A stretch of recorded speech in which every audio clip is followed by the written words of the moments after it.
বাড়া আগে ভিডিওটা দেখে নাও। না ফিস নয়, ভেজ। না আমাদের কারোরই নয় ফিস, আমরা তিনজনে ভেজ। পুরো টেবিলটা ভেজ।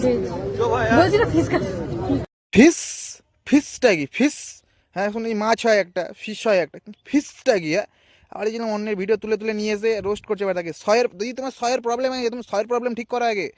ঘরে বসে বসে সাপের ভিডিও দেখো, বসে বসে ভিডিও না করে একটু সাপের ভিডিও দেখো, সাপ দেখে খুব সুন্দর ফিস ফিস করে, দেখে শেখো একটু। গোখরো সাপগুলো আরও বেশি ভালো এরকম ফিস ফিস করে, ওদের ভিডিওগুলো বেশি দেখো, কাজে দেবে। তাহলে তোমার সয়ের প্রবলেমটা ঠিক হবে। নাহলে বাড়িতে বসে বসে একটু শ্যামবাজারে শশীবাবু শশা খেতে সকালে এটা প্র্যাকটিস করে দেবে, ঠিক হয়ে যাবে।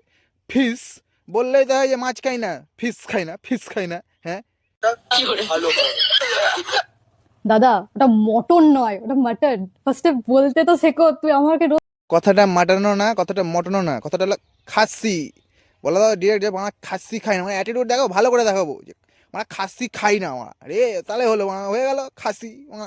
মটন মাটন নিয়ে ঝামেলা চলছে কি? এগুলো ঝামেলার কোনো কারণ হলো? হ্যাঁ খাও না হয়ে গেল, গল্প শেষ। আমি বুঝতেই নেই এই ভিডিওটা তোমার 17 মিলিয়ন ভিউ কী করে যাবে। হ্যাঁ বাল আমার